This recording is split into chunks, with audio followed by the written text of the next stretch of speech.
Bien, hermanos, que el Señor les bendiga. Vamos a ir a la palabra de Dios. Por favor, busque Mateo, capítulo 11, versículos del 28 al 30. Mateo 11, 28 al 30. Dice la palabra de Dios: vengan a mí todos los que están cansados y cargados, y yo los haré descansar. Tomen mi yugo sobre ustedes y aprendan de mí, que yo soy manso y humilde de corazón, y hallarán descanso para sus almas, porque mi yugo es fácil y mi carga ligera. Hasta ahí la lectura, hermanos. Este es uno de los textos más conocidos de la Biblia, que, como ustedes notarán, generalmente se usa en los llamados al arrepentimiento, en las predicaciones evangelísticas, en las conversaciones en las cuales queremos hacer énfasis en que una persona se entregue a Cristo. Y vemos acá que este texto nos presenta una paradoja. Hay una paradoja acá. ¿Qué es una paradoja? En la literatura, una paradoja significa una expresión que manifiesta ideas que aparentemente son contrarias, pero que obviamente quieren dar un significado. Estas ideas son contrarias a la lógica. Por ejemplo, no sé si ustedes se acuerdan que decía Sócrates, bueno, no sé si era cierto, pero se lo atribuyen: yo solo sé que no sé nada. O la famosa expresión, menos es más. Ahí con esos ejemplos podemos quedarnos. Así sucesivamente podemos nosotros dar una serie de expresiones que son paradójicas. Ahora nos encontramos ante una que está utilizando el Señor Jesús, y es esta. Dice: tomen mi yugo y hallarán descanso. ¿Por qué esta expresión es paradójica? Porque yugo no es algo para descansar. ¿Dónde descansamos? En una cama, descansamos en un hotel, descansamos en la playa, descansamos en otros lugares.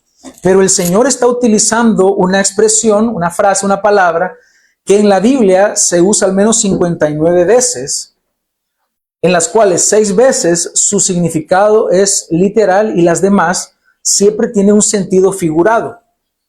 ¿Qué es el yugo? El yugo es un instrumento de madera que se utiliza para unir a los bueyes o las reses, para que cumplan una misma función y un mismo propósito, ya sea para jalar una carreta o en el ámbito agrícola, jalando un arado para hacer un surco donde se va a sembrar. Pues si se necesita la fuerza de 2 bueyes, estos se unen a través del yugo. Entonces, este yugo es la figura que el Señor está utilizando para hacernos pensar algo, y es estar unidos a Él.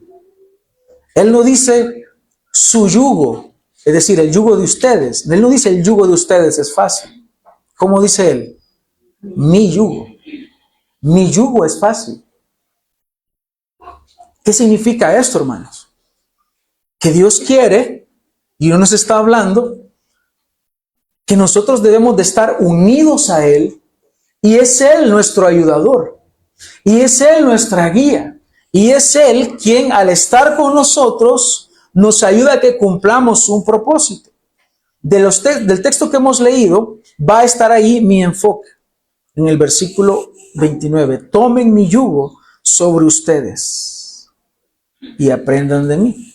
Aunque Él ha dicho anteriormente: vengan y descansen. Vengan los que están cargados, los que están cansados, y yo les haré descansar. El yugo en la Biblia a veces indica subyugación, por eso viene la palabra subyugar, de una manera involuntaria a cargas de opresión humana.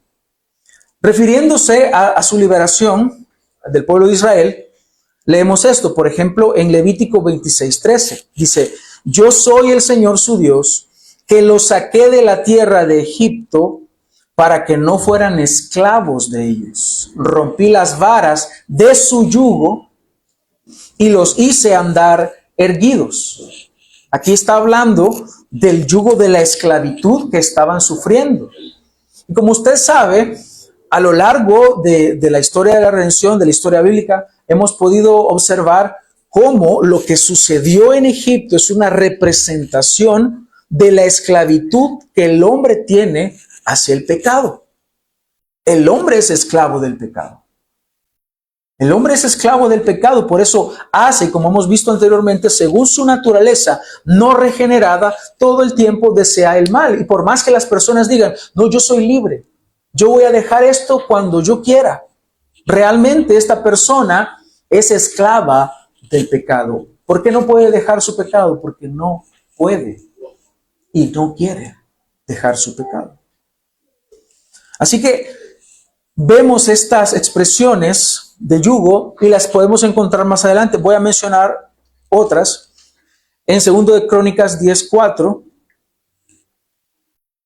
cuando Salomón impuso cargas pesadas,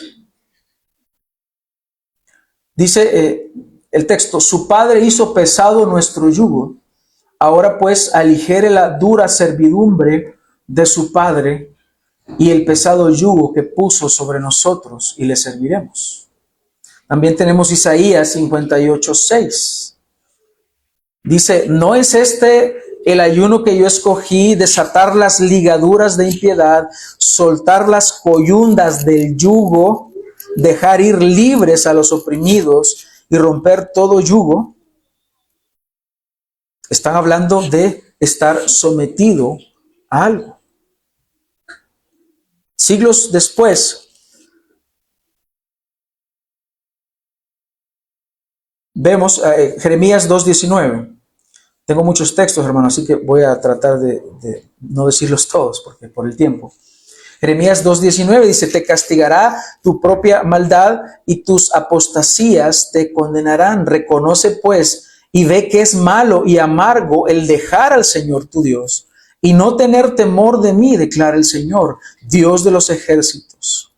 Porque desde hace tiempo rompí tu yugo y arranqué tus coyundas, pero dijiste, no serviré, porque sobre toda colina alta y bajo todo árbol frondoso te echabas como ramera.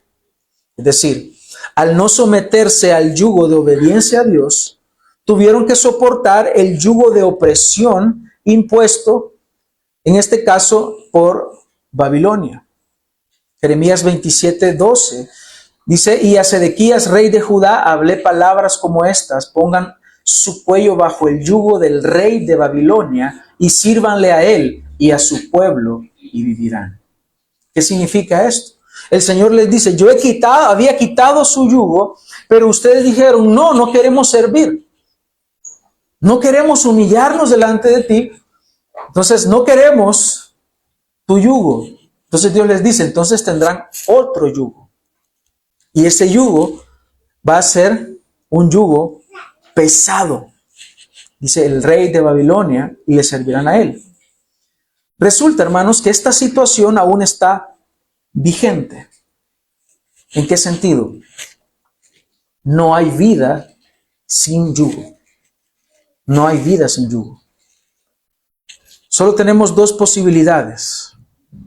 O nos sometemos al yugo de Dios, o nos sometemos al yugo despiadado del pecado. De esto nos está hablando esta porción bíblica. De eso nos está diciendo este mensaje. Nuestro Señor Jesucristo está afirmando que cuando llevamos sobre nosotros su yugo en completa sumisión a Él, paradójicamente, este yugo nos hace descansar. Por eso el tema de esta mañana es el yugo que trae descanso. Es una expresión paradójica, porque generalmente el hombre lo que desea es vivir para sí mismo. El hombre lo que desea es gastar su vida en deleites pecaminosos y cree que está disfrutando realmente su vida. pero no se da cuenta que está bajo el yugo del pecado. Aparentemente hay disfrute, aparentemente hay libertad. Yo puedo hacer lo que yo quiera cuando se me dé la gana, pero el hombre no se da cuenta que está viviendo como esclavo del pecado y que va corriendo hacia la condenación eterna.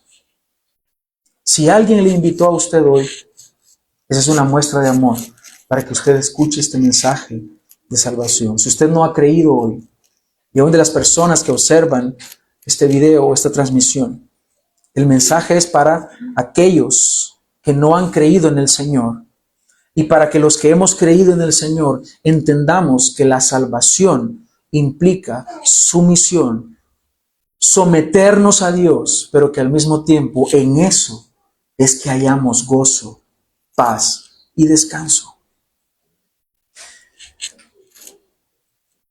Ahora, ¿de qué descansamos, hermanos? ¿De qué descansamos al llevar el yugo que Cristo nos ofrece? Porque muchas veces los que evangelizan, los que predican, dan la idea de que cuando yo venga a Cristo, todos los problemas se van a acabar. Pero es cuando más problemas hay, hermanos. Pero es cuando más tensión puede haber en nuestra vida. Más dificultades nos podemos encontrar. Pero aún así, hermanos, siempre será mucho mejor este yugo que estar bajo el yugo de la esclavitud del pecado. Así que, ¿de qué descansamos? En primer lugar, usted haya descanso de las culpas pasadas. La Biblia emplea varias expresiones para describir distintos aspectos de nuestra culpa delante de Dios. Vamos a pensar en dos de ellas. En primer lugar, somos culpables de pecado. Hemos transgredido la ley de Dios. Hemos fallado en lo que Dios nos ha demandado. Todos los que estamos aquí hoy hemos fallado, hemos pecado, hemos errado y hemos traicionado y defraudado a Dios en más de alguna ocasión. Por lo tanto, somos culpables de pecado. Y ese es el primer llamado que hace el Evangelio. El Evangelio nos lleva a que nosotros nos veamos como pecadores, como culpables delante de Dios. Si usted no reconoce que tiene una enfermedad y no reconoce que quiere ser curado, usted no visita al médico. Porque usted dice, no, ya se me va a pasar, yo estoy bien. Pero cuando usted reconoce que está enfermo, el dolor le aqueja, entonces usted va al médico. Y el médico hace un procedimiento con el cual usted va a sanar. Así que nosotros debemos de entender en primer lugar que somos pecadores y que fallamos a Dios y que transgredimos la ley de Dios una y otra vez. Dice Deuteronomio 10:12, y ahora Israel, ¿qué requiere de ti el Señor tu Dios? Sino que temas al Señor tu Dios, que andes en todos sus caminos, que lo ames y que sirvas al Señor tu Dios con todo tu corazón y con toda tu alma, y que guardes los mandamientos del Señor y sus estatutos que yo te ordeno hoy para tu bien. ¿Qué es lo que quiere el Señor de su pueblo? Esto, que tema al Señor, que ande en todos sus caminos, que lo ame, que le sirva. La pregunta es, ¿estamos así? ¿Servimos al Señor verdaderamente? ¿Andamos en todos sus caminos? Antes de venir a Cristo, estoy seguro que no. Estábamos fuera de la voluntad del Señor. No le amábamos, no le temíamos, no queríamos servirle. Ahora, estando en Cristo, esto también va a representar una lucha. Se supone que debemos andar de esta manera como Dios exige a su pueblo. Dios quiere que nosotros andemos en sus caminos. Dios quiere que lo amemos y que le sirvamos con el corazón. No solo de una manera exterior. Él va a lo profundo del corazón. Él quiere que le amemos. Si servimos a los hermanos, quiere que lo hagamos desde el corazón, con amor. Si nos congregamos, Él quiere que lo hagamos amándole. Si Si damos una ofrenda generosa, Él quiere que lo hagamos amando al Señor. Él va a lo profundo del corazón. Porque en otro tiempo no amábamos. No lo amábamos. Esto hemos transgredido, hermanos. Miqueas 6:8. Él te ha declarado, oh hombre, lo que es bueno. ¿Y qué es lo que demanda el Señor de ti? Sino solo practicar la justicia, amar la misericordia y andar humildemente con tu Dios. Ante la magnitud de tales demandas, vea, porque esto es difícil. De hecho, es imposible.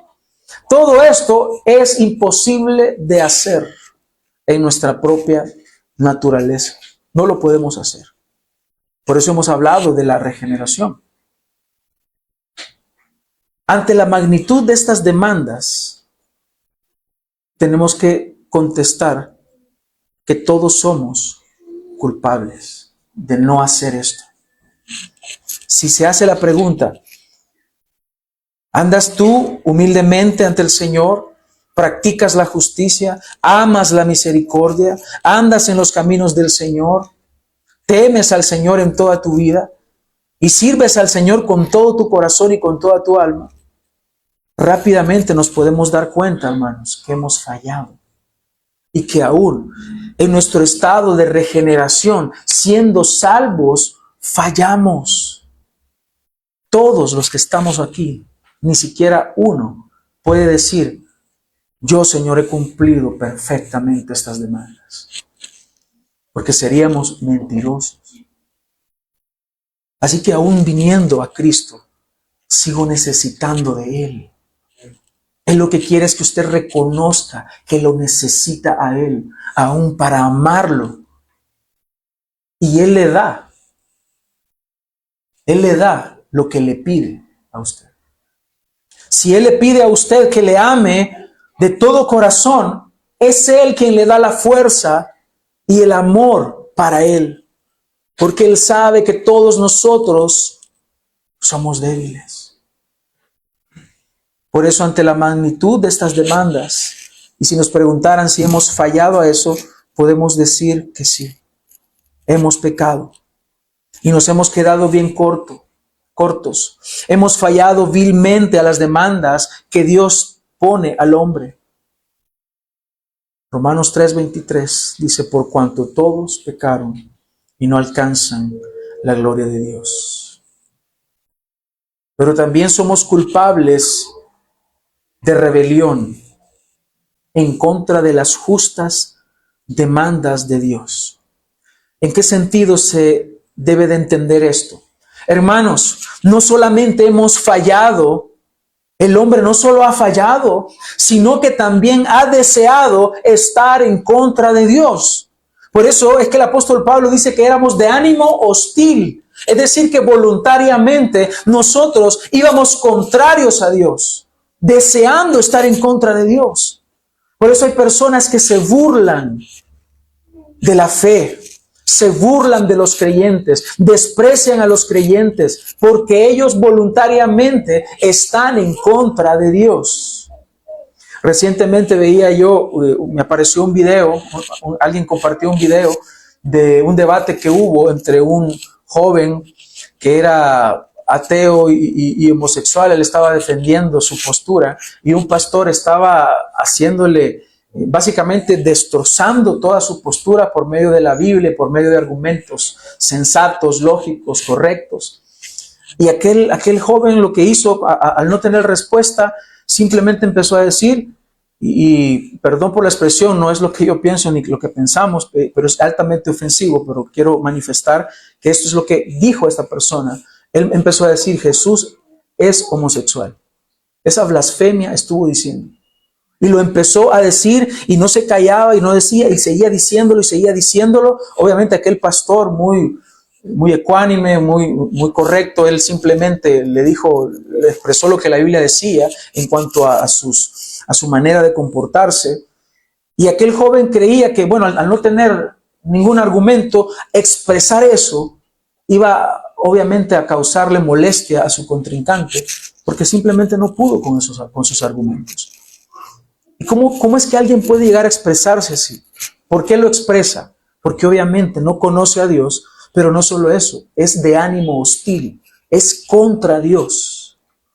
Y la persona manifiesta su hostilidad a Dios porque no le conoce, porque lo aborrece desde lo profundo de su corazón. Por eso es que el apóstol Pablo dice que el que no ama al Señor sea anatema. Anatema como que se oye un poco más suave, ¿no? Digámoslo como lo que significa. El que no ama al Señor sea maldito. ¿Por qué? Hay una maldición puesta sobre aquel que aborrece al Señor. Sea maldito. La ira de Dios está sobre él. Juan 3:36 dice que el que cree en el Hijo tiene vida eterna, pero el que rehúsa, no quiere creer en el Hijo, dice que no verá la vida, sino que la ira de Dios está sobre él. ¿Qué más maldición esa? Estar bajo la ira de Dios. Puedes tener el mejor trabajo, puedes tener riquezas, puedes tener fama, puedes caerle bien a toda la gente, puedes tener salud y todos tus problemas materiales resueltos, pero estás bajo la ira de Dios y no has creído en que Jesucristo es el único Salvador del mundo. Y si no te has humillado delante de Él, estás en hostilidad contra Dios y estás en rebelión. Ahora, hay una advertencia ante esta culpabilidad de ser rebeldes a Dios. Salmos 37:38 dice: pero los transgresores serán destruidos a una. La posteridad de los impíos será exterminada. Entonces, somos culpables de pecar, pero yendo más profundo, también somos culpables de hostilidad contra Dios. El hombre sin Dios se opone a Dios voluntariamente. Es contrario a Dios. Pero cuando nosotros, hermanos, nos arrepentimos de nuestros pecados, pero cuando nosotros reconocemos que hemos fallado a Dios, yo le aseguro que el que reconoce su pecado, esta falta, y viene al Señor, viene a Él hasta con vergüenza. Viene a Él y dice: yo era aquel Señor que te ofendía, aquel que pecaba delante de ti, porque sepamos, hermanos, que siempre que pecamos lo hacemos delante de Dios. Ninguna cosa está oculta. Esa intención y ese deseo en su corazón, esas palabras que usted dijo, esas acciones que usted hizo, cualquier tipo de pecado, cuando usted pecó, lo hizo delante de Dios. No hay una sola cosa que esté oculta a los ojos de Dios. Y deberíamos de temblar ante eso, hermanos. Porque cómo nos engaña el pecado, hermanos, que parece que nos hacemos creer a nosotros mismos como que Dios no nos va a ver. Hermanos, cuando pecamos, lo hacemos siempre delante de Dios. Aquella expresión posterior a la reforma, coram Deo, que es estar ante la faz de Dios, ante la faz del Señor, delante de Él en todo momento, debe de ser una realidad en nuestra vida. Usted debe de reconocer que siempre, en todo momento, estamos delante de Dios. Pero si usted se humilla, pero si usted busca al Señor y usted se arrepiente de sus pecados, la palabra de Dios nos dice que Él es fiel y justo para perdonar nuestros pecados y limpiarnos de toda maldad. Qué dicha es haber sido perdonado. Por eso es que usted puede hallar descanso. Dice el Salmo 32:1: cuán bienaventurado es aquel cuya transgresión es perdonada, cuyo pecado es cubierto. Así que hay un grupo dentro de toda la humanidad, hay un grupo que tiene esta dicha. Y si usted quiere tener esta dicha, usted tiene que arrepentirse de sus pecados. Y esta dicha es para aquellos que han reconocido que son pecadores y que solamente Cristo puede salvarle. Dice, cuán bienaventurado es aquel cuya transgresión es perdonada. Por eso es que el creyente es rico. El creyente lo tiene todo. Tiene perdón, tiene misericordia, tiene una herencia prometida que se habrá de consumar al final de los tiempos cuando Cristo regrese.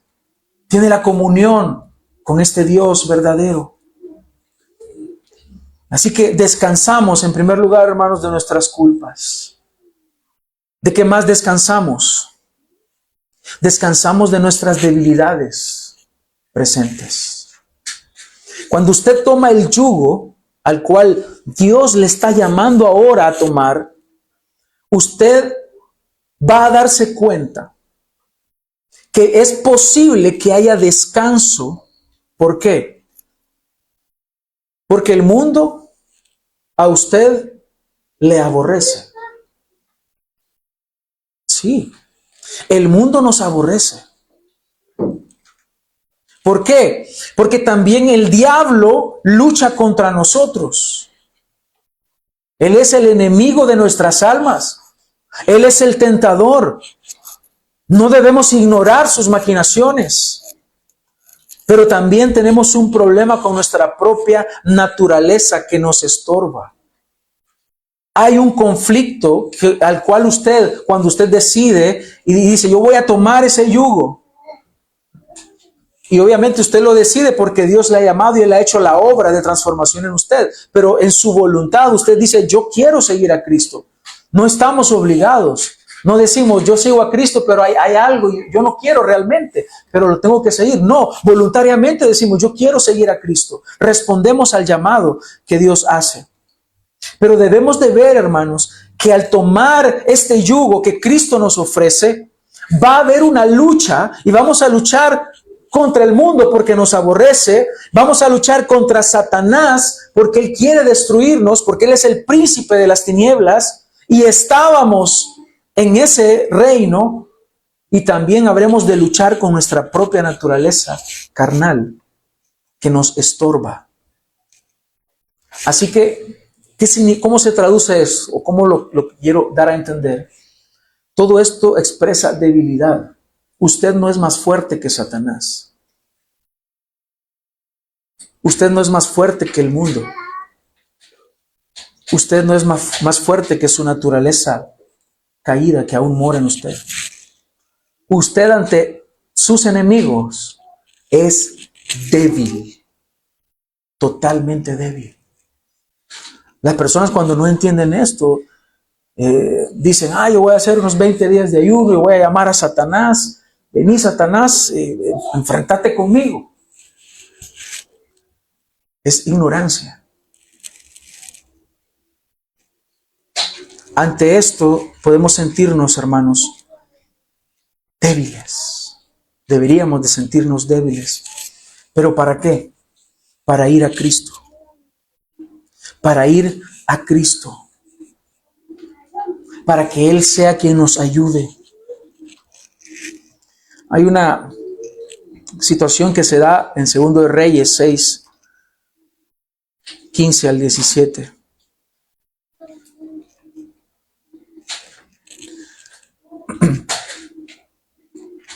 Dice, y cuando el que servía al hombre de Dios se levantó temprano y salió, vio que un ejército con caballos y carros rodeaba la ciudad.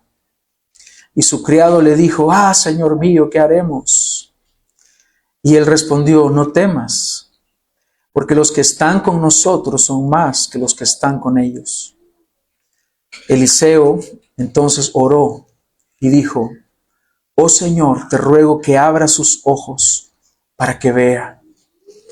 Y el Señor abrió los ojos del criado y miró que el monte estaba lleno de caballos y carros de fuego alrededor de Eliseo.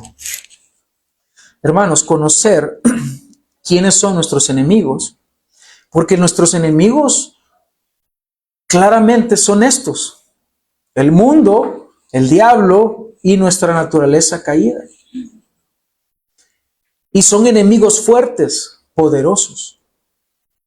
Pero nosotros, hermanos, al someternos al yugo que Cristo nos está ofreciendo y nos dice que tomemos, ya no estamos solos. Estamos uncidos con Él. Uncir es cuando se ponen los bueyes bajo el mismo yugo. ¿Y qué sucede? En nuestra débil humanidad, porque somos débiles y debemos de reconocerlo, por nuestra debilidad oramos, por nuestra debilidad leemos la Biblia, por nuestra debilidad nos congregamos, pero cuando nosotros reconocemos nuestra debilidad, podemos experimentar aquellas hermosas palabras que dice y que son muy mal utilizadas constantemente: todo lo puedo en Cristo que me fortalece. Ese no es un mantra para decirlo cuando nosotros estamos en problemas. No, esa es una teología profunda, hermanos. Es reconocer que si yo sufro, el Señor me va a ayudar a sufrir. Que si yo tuviera una pistola en la cabeza donde me están amenazando que si no niego a Cristo me van a matar, yo ahí puedo tener la firmeza, la templanza, el dominio propio de no negar a mi Señor, porque Él es mi fortaleza. Porque todo lo puedo en Cristo que me fortalece. Pero ese no es un mantra para decirlo en cualquier momento, porque no estudié para el examen, pero todo lo puedo en Cristo que me fortalece. Quiero pedir la mano a mi novia, no sé ni qué palabras decir, pero todo lo puedo en Cristo que me fortalece. Hermanos, esto tiene un contexto en el cual debe de ser apreciado este texto y puesto en práctica. Pablo dice: yo he aprendido a padecer, he sufrido. Y en varias secciones de sus cartas, el apóstol Pablo ha expresado que él ha sufrido, que ha padecido por causa de Cristo, por el amor a la obra, por el amor a los escogidos. Es por eso que debemos de aprender de él. ¿Por qué dice el Señor en relación a este yugo? Y aprendan de mí que soy manso y humilde. Porque para estar en este yugo necesitas ser manso y necesitas ser humilde. Necesitas humillarte hasta lo sumo. Humillarte como Él se ha humillado. Por eso es que el Señor relaciona el yugo con aprender de Él. Porque estar en este yugo sí también representa estar en sumisión a sus ordenanzas y a la vida que Él demanda de sus hijos. Necesitas humildad para eso. Pero el altivo no quiere meterse en esto. El altivo dice: yo puedo vivir mi vida como yo quiero. Señor, dame un tiempo. Dame un tiempo, Señor. Quiero aprovechar mi juventud. Ahorita creo que no te necesito. Eso es altivez. Ahorita creo que estoy bien así. Más adelante. Esas son expresiones altivas. Pero aquel que se humilla, aquel que reconoce y que quiere humillarse y que quiere estar juntamente con el Señor y trabajar para su obra y que ve con gran interés que lo único y lo más importante para él es cumplir el propósito de Dios, se humilla. Porque el mayor engaño de Satanás y de los enemigos de Dios es hacernos creer que nuestra vida es para nuestra propia gloria. Pero tu vida no te pertenece. Tu familia no te pertenece. Tu matrimonio no es tuyo. Tus hijos no son tuyos. La iglesia no es tuya. Todo le pertenece a Cristo. Y cuán alejados de este propósito están aquellos que no reconocen su necesidad. Van contra Cristo todo el tiempo. Deciden caminar en el camino ancho. Ahí dice: no me tengo que someter a nadie. Allá puedo hacer lo que yo quiera. Allá yo puedo pecar tranquilamente. El infierno ha de ser un invento de la religión para mantener a la gente sometida, subyugada. Han creído la mentira de Satanás. Es por eso que el Señor, hermanos, nos manda a aprender de Él, porque Él está unido al Padre. porque Él está sometido en amor a la voluntad del Padre. Por eso es que en Él podemos descansar. ¿Cuál es la clave entonces para descansar, hermanos? En Cristo y en este yugo. Para que usted haya descanso en este yugo, que es fácil y la carga es ligera, usted debe de ser humilde. Dice Salmo 143:10. Enséñame a hacer tu voluntad, porque tú eres mi Dios. Tu buen espíritu me guíe a tierra firme. Eliseo, en aquel texto que acabamos de leer, él veía por qué es que podían tener victoria. Y es porque Dios estaba con ellos. El criado no veía eso. Y mi oración, hermanos, es la misma hoy. Que Dios nos abra los ojos para que podamos ver que lo mejor que podemos hacer es someternos a la voluntad de Dios. Que el Señor nos abra los ojos y que podamos ver que vale la pena servir al Señor. Que podamos ver que vale la pena padecer aún vergüenza ante el mundo por la causa de Cristo. Que vale la pena someter nuestros matrimonios, nuestros hogares a la voluntad del Señor. Que vale la pena trabajar en la expansión del reino para la gloria de Dios. Hermanos, vale la pena. Se lo puedo asegurar y estoy dispuesto a dar mi vida por esa verdad. Que cuando usted llegue al cielo, usted se va a dar cuenta finalmente que vale la pena. Vale la pena padecer, vale la pena sufrir, vale la pena humillarnos delante del Señor, vale la pena. Dios quiere que abramos los ojos y que digamos, Señor, enséñame a hacer tu voluntad. Porque tú eres mi Dios, tu buen espíritu me guía a tierra firme. Hermanos, queremos hallar descanso en este yugo. Sometámonos. Sometámonos desde el corazón rendido a Él. Hechos 26:14. Dice, después de que todos caímos al suelo, oí una voz que me decía en el idioma hebreo, Saulo, Saulo, ¿por qué me persigues? Dura cosa te es dar coces contra el aguijón. ¿Usted sabe qué son las coces? Las coces son las patadas que dan los caballos para atrás. Una patada de esas para atrás contra un aguijón es doloroso, ¿no? Aquí le está diciendo el Señor a Pablo, ya ríndete, Pablo, ya no sigas. ¿Qué más tienes que esperar, Pablo? Es dura cosa dar coces contra el aguijón. Y él responde, ¿quién eres, Señor? Y el Señor dijo, yo soy Jesús a quien tú persigues. Pero levántate y ponte en pie, porque te he aparecido con el fin de designarte como ministro y testigo, no solo de las cosas que has visto, sino también de aquellas en que me apareceré a ti. Hermanos, lo mejor que podemos hacer es rendir nuestra vida a Cristo. En eso hay seguridad. Amigos, este es el llamado de Dios. Ya no huya, ya no insista, ya no siga en contra del Señor. Hoy el Señor le llama. Cristo ahora nos manda a llevar este yugo. ¿Qué pasó con el apóstol Pablo? Él se rindió. Ya, Pablo, ya no me persigas, ya no sigas dando patadas contra el aguijón. Ya ríndete. Y eso es lo que debemos hacer hoy, hermanos, rendirnos a Cristo.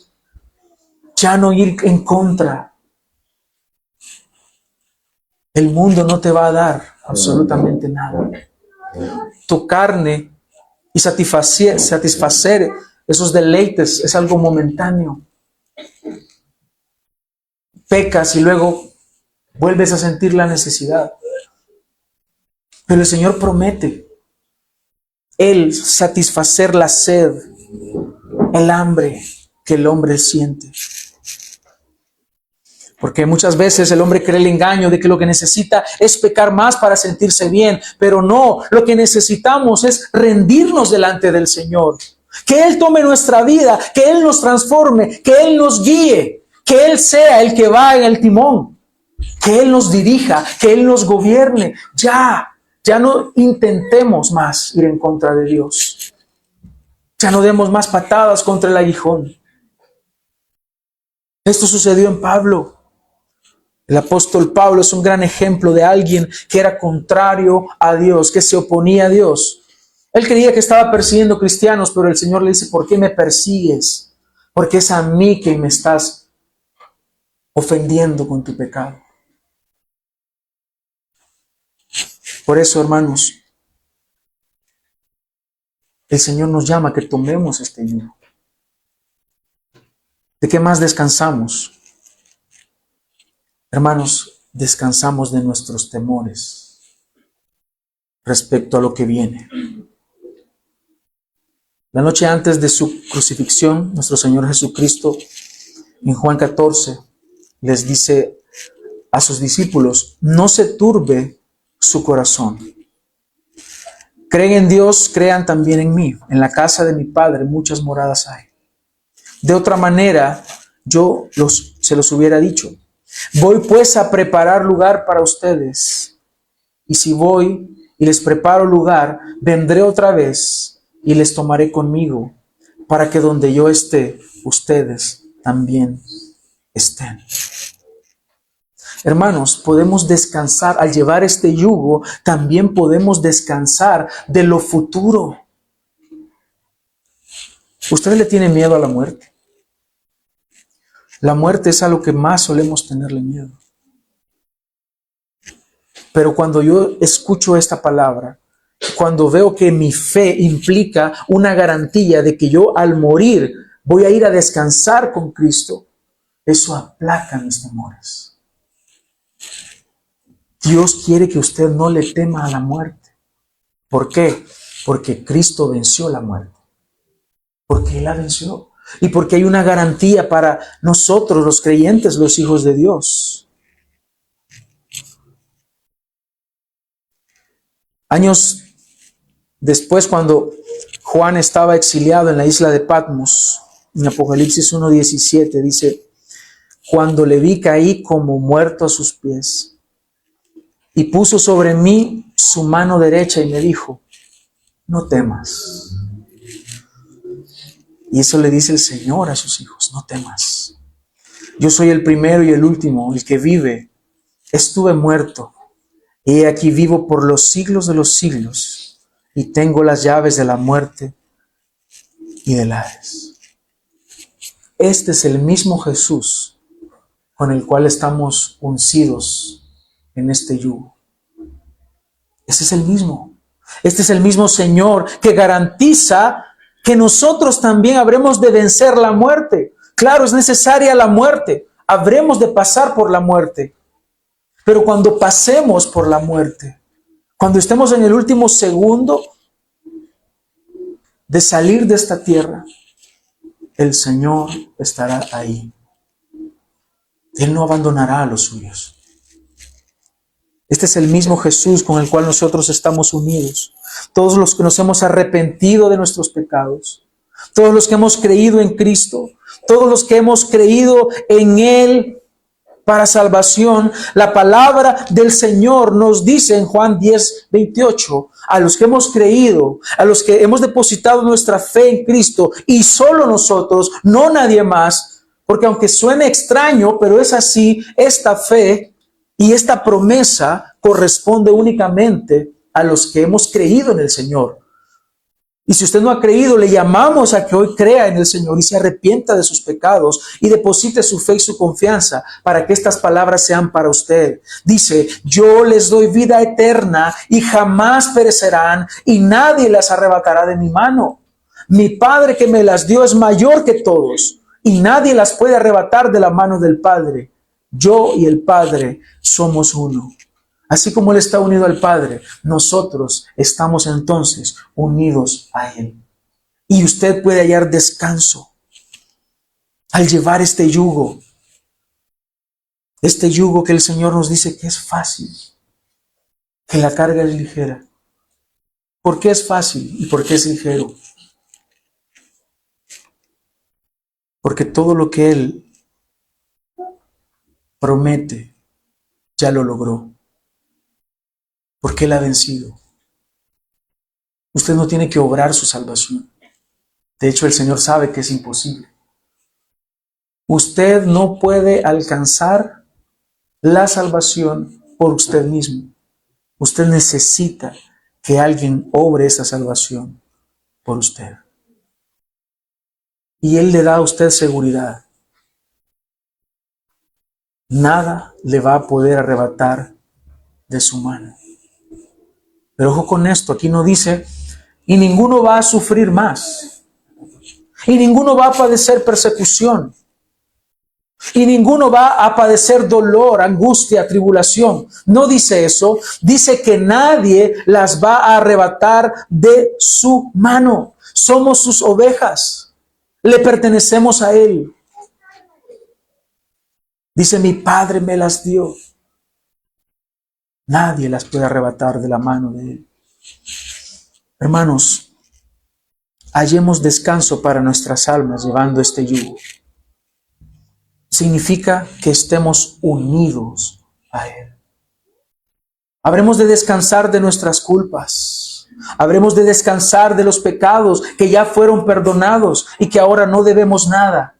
Y también habremos de descansar porque el futuro está asegurado para los hijos de Dios. Que eso nos baste, hermanos. Yo no sé cuánto usted tiene que padecer, cuánto tiene que sufrir, cuánto dolor tiene que llevar en esta vida. Yo no lo sé, pero sí sé que Dios está con usted.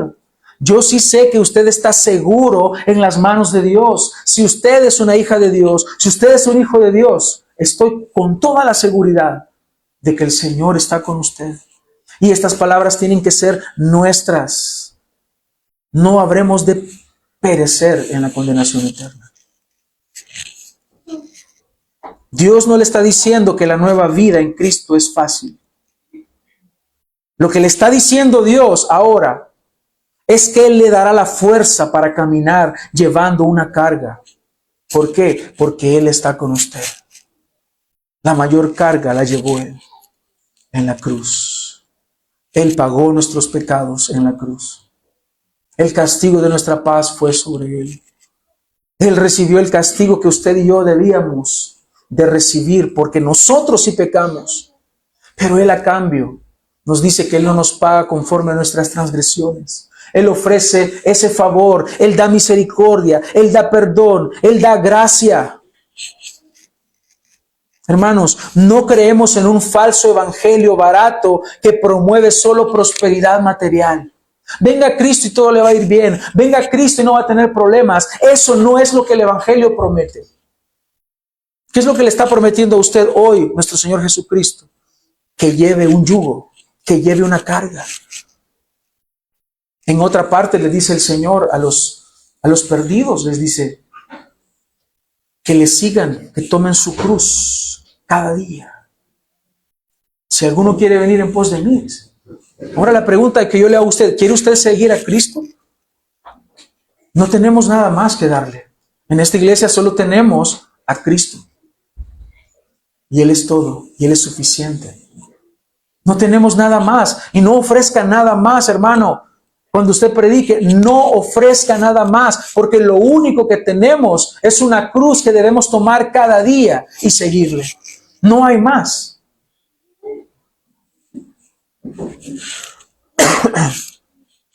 Predicamos un evangelio que llama a seguirle a Él, a tomar una cruz, a morir cada día, a negarnos a nosotros mismos. Todo eso, hermanos, es un peso, es una carga.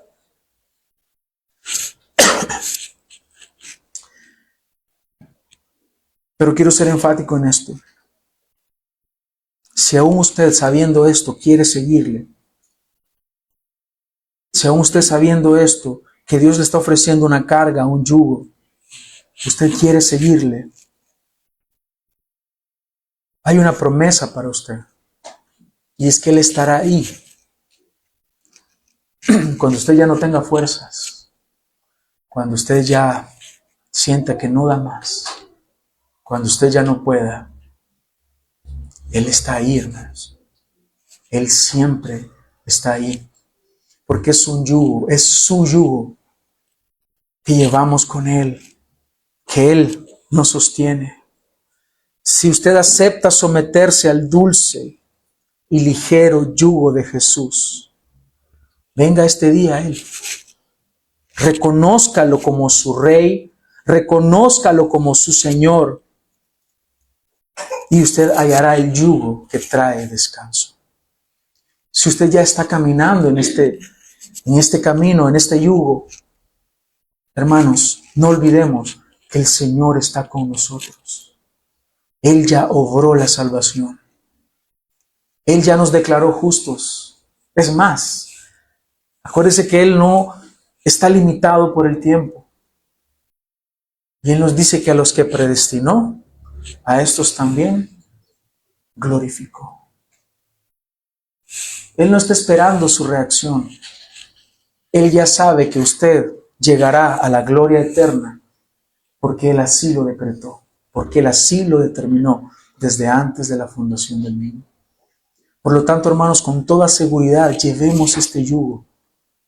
Es difícil, dice el Señor que es fácil. ¿Pero por qué es fácil? Porque Él está con nosotros.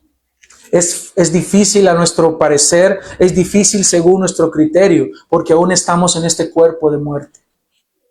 Pero al mismo tiempo la promesa se extiende más allá de eso, y el Señor nos dice que un día estaremos con Él y que aún la muerte no va a poder detenernos. Porque el que ha vencido la muerte también comparte su victoria con nosotros. Y el Espíritu Santo que resucitó a Cristo de entre los muertos es el que también nos resucitará a nosotros en el día postrero.